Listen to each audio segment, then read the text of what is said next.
अल्हम्दुलिल्लाह रब्बिल आलमीन वस्सलातु वस्सलामु अला सय्यिदिल अंबिया वल मुरसलीन व अला आलिहि व अस्हाबिहि अजमाइन। अम्मा बअदु फ़अऊज़ु बिल्लाहि मिनश शैतानिर रजीम। बिस्मिल्लाहिर रहमानिर रहीम। नून वल क़लम वमा यस्तुरून मा अंत बिनिअमति रब्बिका बिमजनून व इन्ना लका लअजरन गैर ममनून व इन्नका लअला खुलुक़िन अज़ीम। सदक़ल्लाहुल अज़ीम। प्यारे बुज़ुर्गों, नौजवान साथियों, सबसे बड़ी दौलत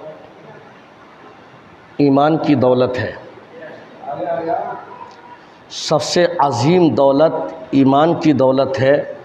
सबसे कीमती सरमाया ईमान है और सबसे बड़ी क़ुव्वत अखलाक है। सबसे बड़ी क़ुव्वत अखलाक है, इसलिए कि ईमान इंसान की बातिल ज़िंदगी को संवारता है और अखलाक इंसान की ज़ाहिरी ज़िंदगी को संवारता है। इसलिए पैगम्बर अलैहिस्सलातु वस्सलाम ने इरशाद फरमाया, उस आदमी का ईमान मुकम्मल नहीं है जिसके अखलाक अच्छे ना हों। तो अखलाक का ईमान के साथ एक गहरा रिश्ता है, बड़ा ताल्लुक़ है। अहले ईमान का बाअखलाक होना यह सिफ़त लाज़मी है और ज़रूरी है।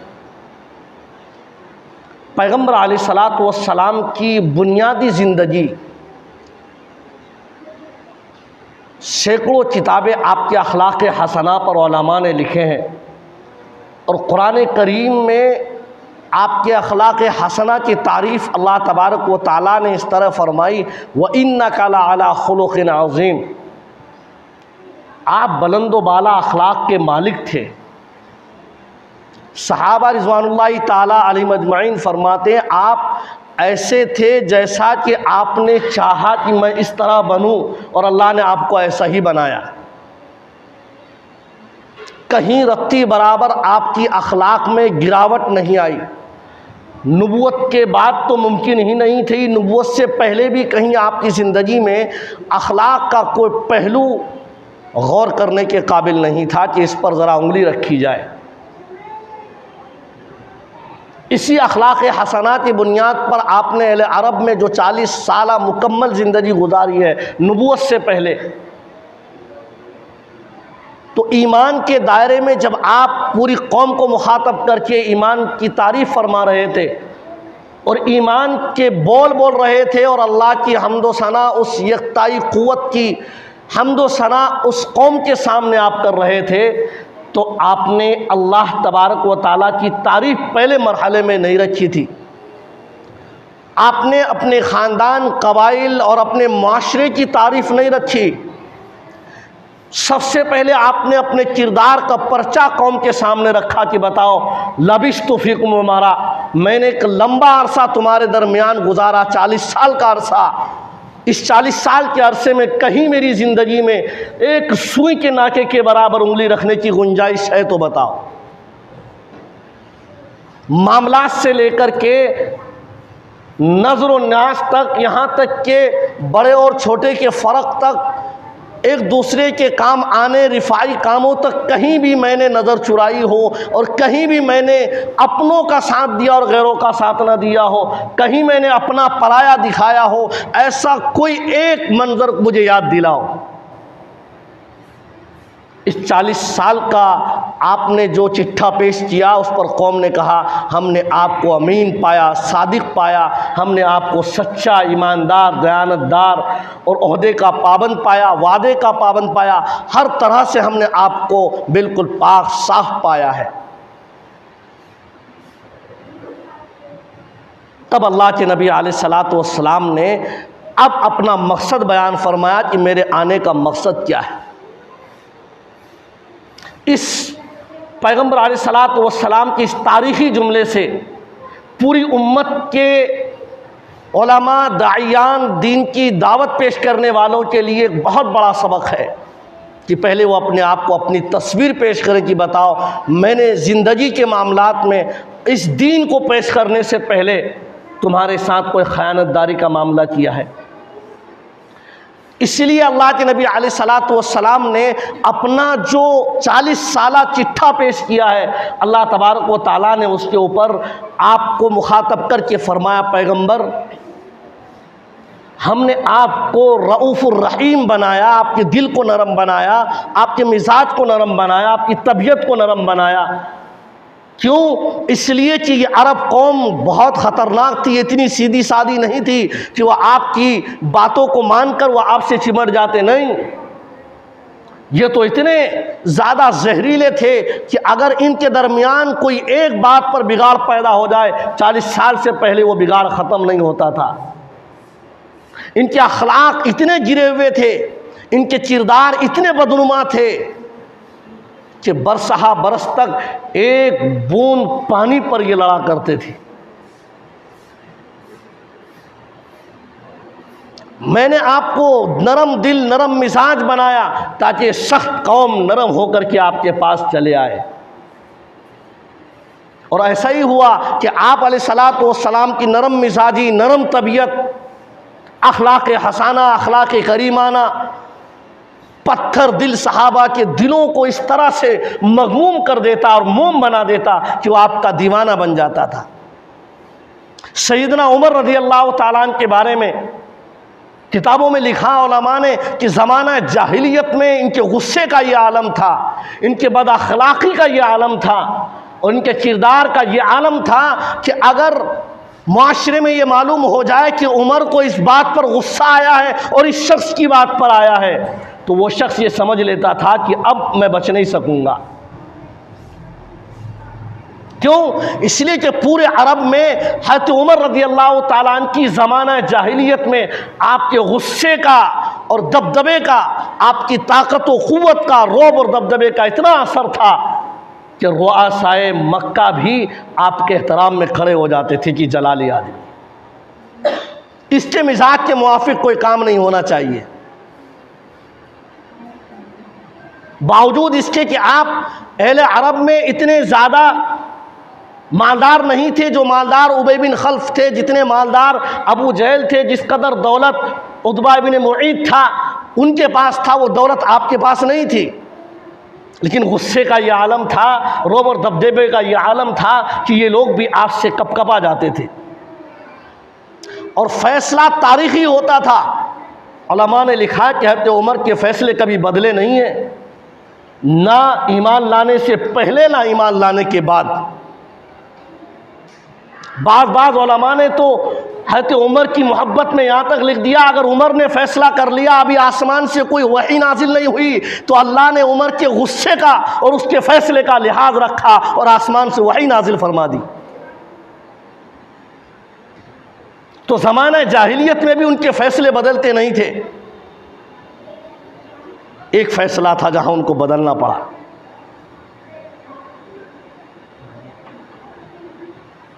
जब शोर शराबा चर्चा पूरे अरब में हुआ कि मोहम्मद अरबी अलैहिस्सलातु वस्सलाम की बातें सुन सुनकर पूरे माशरे, पूरे अरब में खलबली मच गई। एक ज़माना गुजर गया, अभी तक उमर सो रहे हैं, अभी तक उन्होंने इस बात पर कोई एक्शन नहीं लिया, क्योंकि जो बड़ी पावर के लोग होते हैं वो जल्दी से ज़रा छोटी मोटी बातों पर कदम नहीं बढ़ाते हैं। इंतज़ार किया कि अहले मक्का और मक्के के रुआसा का फ़ैसला क्या है, इस बारे में क्या कहते हैं। जब एक मनसूबाबंदी के बाद ये फ़ैसला सामने आया कि नबी पाक अलैहिस्सलातु वस्सलाम को नऊज़ु बिल्लाह कत्ल किया जाए, उसके लिए दिलेर आदमी की ज़रूरत है। पूरे अरब ने छान कर हज़रत उमर रज़ी अल्लाह ताला अन्हु को निकाला कि आप ही हैं अगर इस काम को कर सकते हैं। फैसला था तो उमर रज़ी अल्लाह ताला अन्हु का कि मैं इस काम को कर जाऊंगा, और वो निकल पड़े। ज़माना जाहिलियत में फ़ैसला न बदलने वाला आधे रास्ते से वापस लौट आता है और लौटने के बाद अपने घर में आकर के जब देखता है तो हज़रत फ़ातिमा बिन्त ख़त्ताब रज़ियल्लाहु ताला अन्हा की ईमानी नूर घर में किरणें फैला रही हैं। जब उस झलक को हज़रत उमर रज़ियल्लाहु ताला अन्हा ने देखा तो गुस्से से उतावले हो गए और बर्दाश्त से बाहर हो गई। और एक खातून फ़ातिमा बिन्त ख़त्ताब जो हज़रत उमर रज़ियल्लाहु ताला अन्हा की बहन थी, उसी पर अपने गुस्से का पूरा असर ज़ाहिर कर दिया।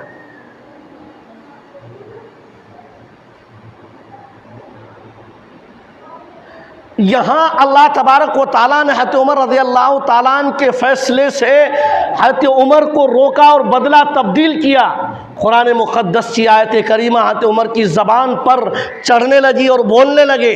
और जहाँ अल्लाह तबारक व तआला की आयत करीमा उलमा ने लिखा, सूरह ताहा की आयत पढ़ रहे थे, ताहा मा अंज़लना अलैकल क़ुरआन लितश्क़ा इल्ला तज़किरतल लिमन यख़्शा। पैगंबर कुरान मुक़द्दस आप पे नाजिल इसलिए नहीं कर रहा हूँ कि आप परेशान हो जाएं, आपको रंज हो, गम हो, परेशानी हो। हज़रत उमर रज़ियल्लाहु ताला अन्हु ने महसूस किया जो रब अपने पैगंबर पर कुरान नाजिल करके इस बात से बरी कर रहा हो जब मैं तुम्हें तकलीफ़ पहुँचाने के लिए नहीं नाजिल कर रहा हूँ, बताओ ज़माने में कौन उसको तकलीफ़ पहुँचा सकता है। दिल की कैफियत बदली। हज़रत उमर रज़ियल्लाहु ताला अन्हु ईमान लेकर आए। जब ईमान से आपने अपने आप को मुज़य्यन किया तब भी आपके फैसले अटल होते थे।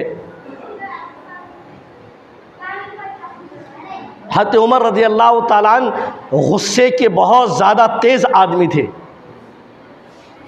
लेकिन गुस्से में भी कोई गैर दानिस्ता फैसला नहीं करते थे। गुस्से में भी कोई आपसे ऐसी गलती ईमान लाने के बाद नहीं होती जिस गलती के बाद आपको पछताना पड़ रहा हो। ऐसी कोई गलती तारीख़ में हज़रत उमर रज़ियल्लाहु ताला अन्हु की नहीं है। तो अखलाक़ हसना पैगंबर अलैहिस्सलातु वस्सलाम के पास सहाबा ने बैठ करके अखलाक़ अज़ीमा को हासिल किया। वो गुस्से की कैफियत, बदअखलाक़ी की कैफियत जो सहाबा में पहले थी ईमान लाने से, वो ईमान लाने के बाद तब्दील हुई। और ऐसी तब्दीलियाँ हुई कि जिन ख़ानदानों को एक घूंट पानी पर मुद्दतों लड़ना पड़ता था, आज उन्हीं ख़ानदानों के लिए जाने कुर्बान कर दिया करते थे।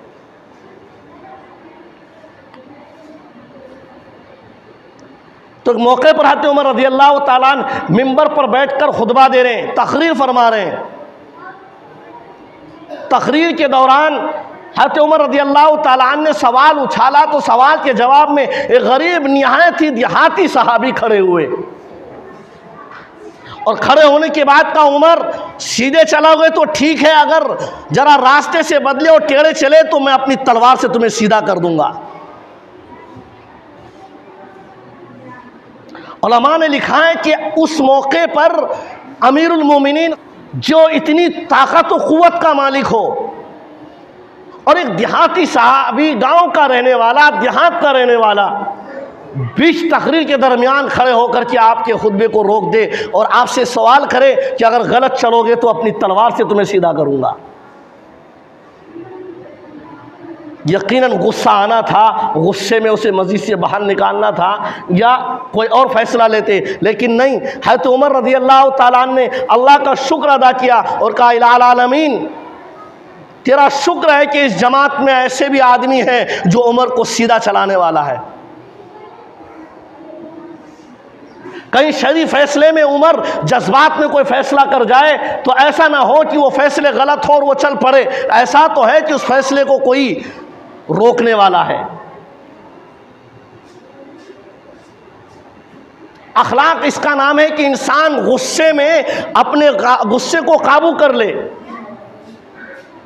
अखलाक इसका नाम है इंसान, पैगंबर अलैहिस्सलातु वस्सलाम ने फरमाया कि जो इंसान गुस्से के वक़्त इस बात पे कादिर हो कि बदला ले सकता हो और कुव्वत है उसके अंदर बदला लेने की, और हक पर होते हुए, बावजूद हक पर होते हुए वो अपने गुस्से को पी जाए और बदला लेने पर कादिर होते भी माफ़ कर दे। पैगंबर अलैहिस्सलातु वस्सलाम ने फरमाया मैं जन्नत की क्यारियों में से उसको एक महल दिलाने का जिम्मेदार हूँ। हज़रत अबू उमामा बाहिली रज़ियल्लाहु ताला अन्हु फरमाते हैं, ये पैगंबर का इरशाद है कि जिसने गुस्से के वक्त अपने आप को काबू कर लिया, लोगों को माफ़ किया, जन्नत की क्यारियों में एक महल दिलाने का जिम्मेदार पैगंबर अलैहिस्सलातु वस्सलाम ने फरमाया। दूसरी बात इरशाद फरमाया, जो आदमी झूठ से अपने आप को बचा ले, इसकी जिम्मेदारी मुझे दे दे, मैं वस्ते जन्नत में, दरमियाने जन्नत में, बीच जन्नत में उसको एक महल दिलाने का जिम्मेदार हूँ। और तीसरी बात इरशाद फरमाई, जो आदमी उम्दा अखलाक लेकर के आएगा, मैं उसको आला दर्जे में जन्नत का एक महल दिलाने का जिम्मेदार हूँ।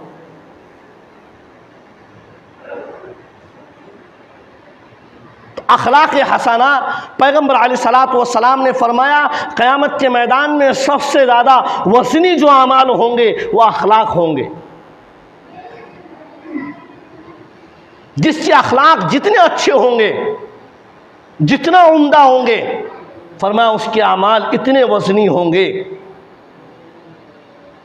अखलाक बहुत बड़ी चीज़ है और अखलाक के अच्छे या बुरे होने की पहचान ज़बान है।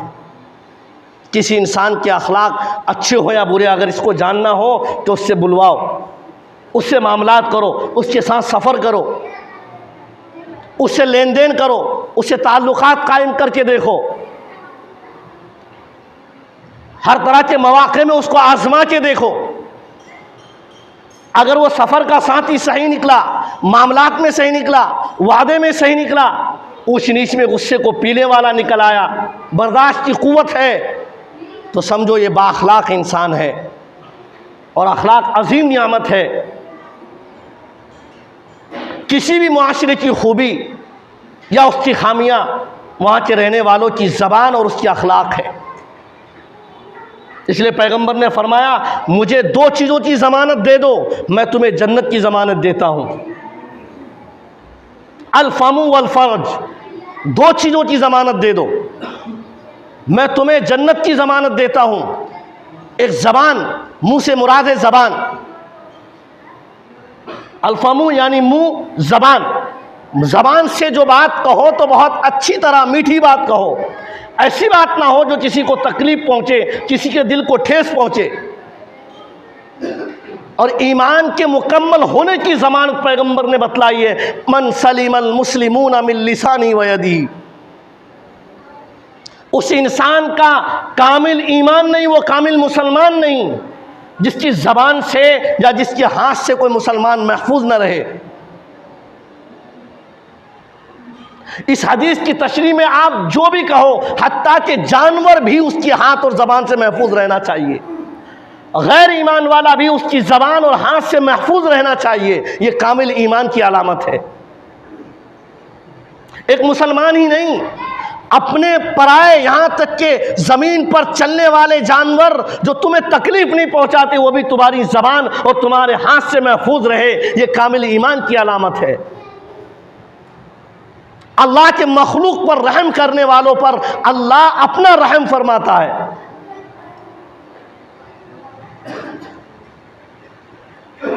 जानवर पर रहम से क्या ताल्लुक़ है, क्या मुराद है? बहुत से लोग जानवरों से अपने कारोबार करते हैं, अपने घर बार चलाते हैं। इस बात को समझना है तो साहबी का वाक़या समझो, जो नबी पाक अलैहिस्सलातु वस्सलाम के पास उस सहाबी की ऊँटनी आई और आने के बाद शिकायत की, या रसूल अल्लाह, मुझसे काम लिया जाता है लेकिन मुझे चारा नहीं दिया जाता।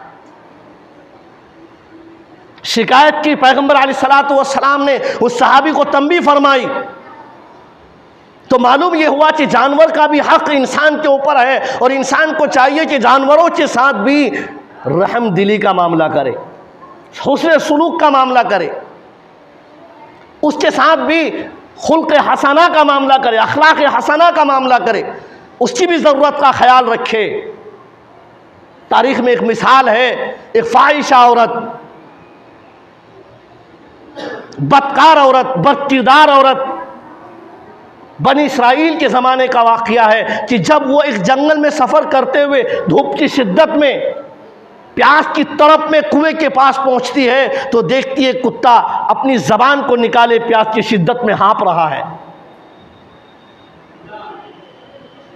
औरत फाहिशा है, बदकार है,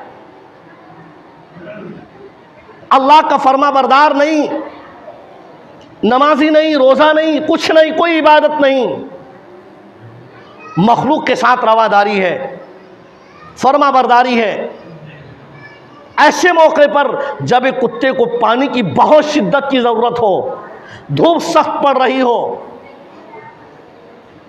और प्यास की शिद्दत तड़पा रही हो, उस मौके पर उसने अपना दुपट्टा फाड़ा और दुपट्टे के टुकड़े किए, उसकी रस्सी बनाई और किसी तरीके से उसने दुपट्टे को पानी में उतारा और भिगोया और पानी से कुएं से निकालकर फिर उसको निचोड़कर कुत्ते के मुंह में पानी डाला। इस तरीके से वो कुत्ते की प्यास बुझाई।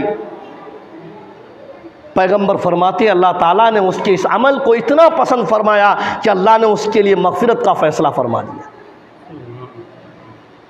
क्यों? इसलिए कि इस अमल में उस औरत की कोई रियाकारी नहीं थी। इस अमल में ना किसी को उसको बतलाना था, ना दिखाना था, ना ये अमल उसका कोई ऐसा था कि वो इस अमल को मुसलसल कर रही हो। गैर इख्तियारी अमल था। मौके पे पहुंच गई, कुत्ते पे तरस आया, उसे अपना प्यास उसको याद आया कि नहीं, प्यास की शिद्दत कैसी तड़पाती है, वो जानवर पर रहम कर गई। इसे इखलास कहते हैं, जिसे खुलूस और मोहब्बत के साथ अमल किया जाए, वो अमल अल्लाह तबारक व तआला के यहाँ काबिल कबूल है। तो अखलाक की सबसे बड़ी पहचान, अगर आपको देखना है कि इंसान बद अखलाक है या हुस्न अखलाक है, तो ज़बान ही सबसे बुनियादी चीज़ है। ज़बान के बोल माशरे की तमाम तर क़ुव्वत को ख़त्म कर देती है और ज़बान की बोल माशरे की कमज़ोरियों को दूर कर देती है। पैगम्बर ने फरमाया कि ये दिल है ना, दिल, अला इन्ना फिल जसदी लमुज़ग़ा फ़इदा सलुहत सलुहल जसद कुल्लु व इदा फसदत फसदल जसद कुल्लु अला वहियल क़ल्ब। ये जो दिल है, दिल, इस दिल की कैफियत जिस तरफ जाएगी, जिधर जाएगी, जो कैफियत पैदा कर जाएगी, इंसान ऐसा ही बनता चला जाएगा। अगर इस दिल में गंदगी है, इस दिल में खुराफात है, नफ़रतें हैं और इस दिल के अंदर गलाज़त है, तो आप इस दिल में बसेरा करने वाला इंसान, इस दिल के साथ जीने वाला इंसान और इस दिल के साथ मिली हुई जो बॉडी है, उस बॉडी से खैर के और खैर की काम की उम्मीदें या भलाई की उम्मीदें नहीं पैदा कर सकते। इसलिए पैगंबर ने फरमाया अगर ये सही है तो फिर सारा जिस्म, सारा वजूद सही है, अगर ये ख़राब है तो सारा वजूद ख़राब है। किसी शायर ने कहा है, अक्लमंद की ज़बान दिल में होती है और बेवकूफ़ का दिल ज़बान पर होता है। इसलिए वो कुछ सोचता समझता नहीं है, जो आता है उसके मुंह में वो बक देता है। और अक्लमंद इंसान ज़बान से नहीं बल्कि दिल में बात को सोचता है और दिल से बात करता है। इसलिए फरमाया कि अखलाक हसना ये बहुत बड़ी नियामत है। एक हर इंसान के लिए, घर के कुंबे के लिए, घर के ख़ानदान के लिए, माशरे के लिए, बस्ती समाज के लिए, एक आलिम का अपनी कौम के लिए, एक दाई का अपनी दावत के फील्ड में ज़बान का बेहतरीन होना, अखलाक का बेहतर होना सफ़े अव्वल की बात है। ये पहली चीज़ है कि उसके अखलाक अच्छे हों। इसलिए कुरान करीम में अल्लाह तबारक व तआला ने पैगंबर को मुखातब करके कहा, क्या आप समझ रहे थे कि ये कौम आपके पास आ जाती? नहीं, इसके आने के लिए हमने आपके अखलाक को अच्छा बनाया, आपके किरदार को अच्छा बनाया, बर्दाश्त की क़ुव्वत दी, मिजाज में नरमी दी। और कुरान मुक़द्दस में ऐसे लोगों की तारीफ़ फरमाई, वल काज़िमीन अल गैज़ वल आफ़ीन अनिन नास वल्लाहु युहिब्बुल मुहसिनीन। गुस्से को पीने वाले, लोगों को माफ़ करने वाले। अल्लाह फरमाता है ऐसे लोगों को अल्लाह तबारक व तआला बहुत पसंद फरमाते हैं।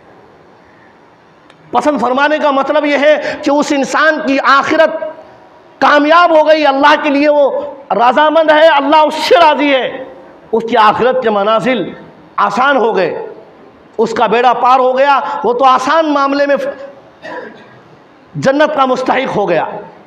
जब अल्लाह उससे राज़ी, अल्लाह उससे मोहब्बत का ऐलान कर रहा है और अल्लाह तबारक व तआला उसे पसंदीदा फरमा रहा है, तो फिर उसके लिए और कौन सी रुकावट है।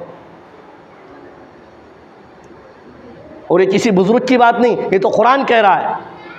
और कितनी सिफतें बयान फरमाई? 2, वल काज़िमीन अल गैज़ वल आफ़ीना अनिन नास, गुस्से को पीने वाले, लोगों को माफ़ करने वाले, दरगुजर करने वाले, नज़रअंदाज करने वाले, कुव्वत होते हुए भी माफ़ करने वाले, बदला लेने की कुव्वत होते भी दरगुजर करने वाले, गालियाँ सुनकर भी सहने वाले, बुराइयाँ सुनकर भी बर्दाश्त करने वाले, अपना हक होते भी अपना हक छोड़ने वाले। अल्लाह ये फरमाता है वल्लाहु युहिब्बुल मुहसिनीन, अल्लाह ताला ऐसे लोगों को पसंद फरमाते हैं, उनकी ज़िंदगी कामयाब वाली ज़िंदगी है। और आज हमारे यहाँ माशरे में बिगाड़, सबसे ज़्यादा बिगाड़ और माशरे की ख़राबी, बदकिरदारी, बदअखलाक़ी हमारी ज़बानें हैं। हम ज़बानों से जब बोलते हैं तो इंसान के मैयार, उसके कद को नहीं तोलते। एक मुसलमान कितना कीमती है, हम उसके ईमान की भी कदर नहीं करते। और दूसरी, झूठ की मार्केट, कारोबार से लेकर वादे तक, लेन देन तक, हर जगह झूठ, हर जगह झूठ, हर जगह झूठ। और बड़ी सख्त बात पैगंबर ने इरशाद फरमाई है, फरमाया एक मोमिन हर काम कर सकता है। साहबी फरमाते या रसूलल्लाह जिना कर सकता है? कर सकता है। या रसूलल्लाह जिना कर सकता है? कर सकता है। या रसूलल्लाह जिना कर सकता है? हाँ कर सकता है। ख्वाहिश नफ्स से कर सकता है। लेकिन सुनो, एक मोमिन झूठ नहीं बोल सकता। पैगंबर ने क्या फरमाया? एक मोमिन झूठ नहीं बोल सकता। तो झूठ कितनी संगीन और कितनी ख़तरनाक चीज़ है। और कुरान मुक़द्दस में 3 चीज़ें की ताल्लुक़ से बड़ी मज़म्मत बयान फरमाई है। झूठ, झूठी गवाही, झूठ बोलना और झूठे आदमी की तायीद करना।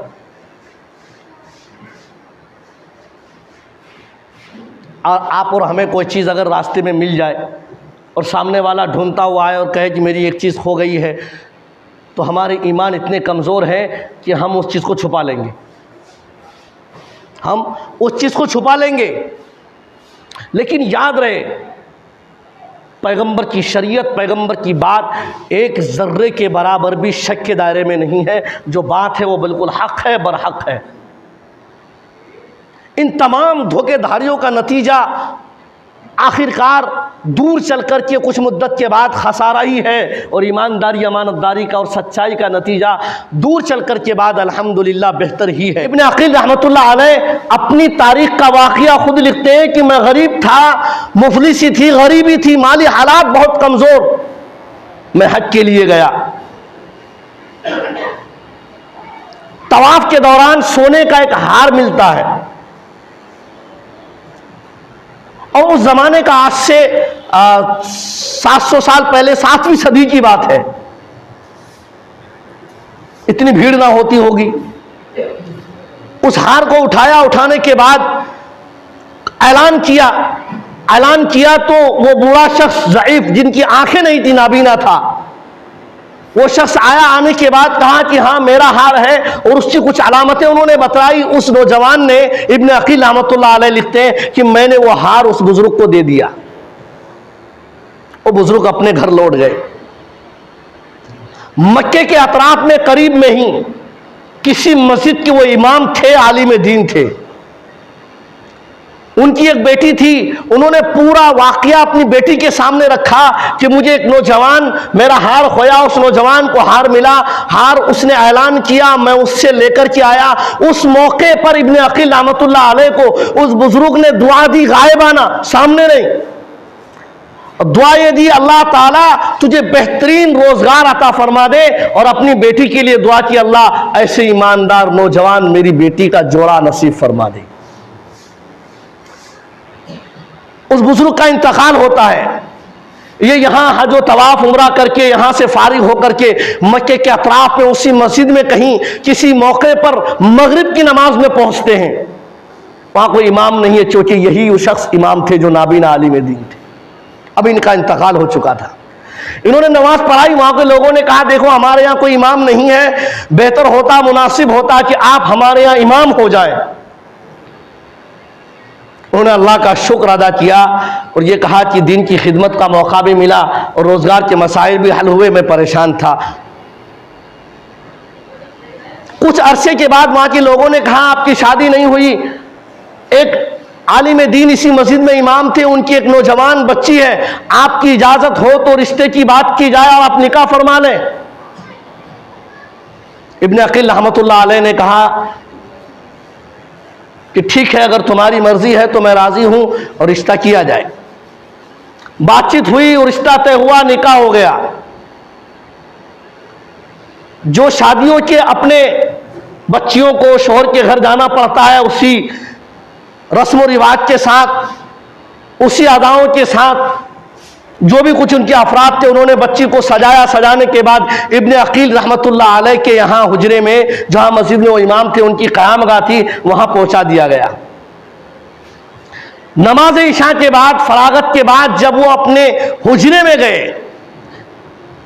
पहली मुलाकात थी, जब बीवी के पास गए और बैठे तो देखा कि गले में वो हार, जिस हार को उन्होंने वहां तवाफ करते हुए हाथ में उठाया था, उस बुजुर्ग को दिया था, वो हार उनके गले में नजर आया।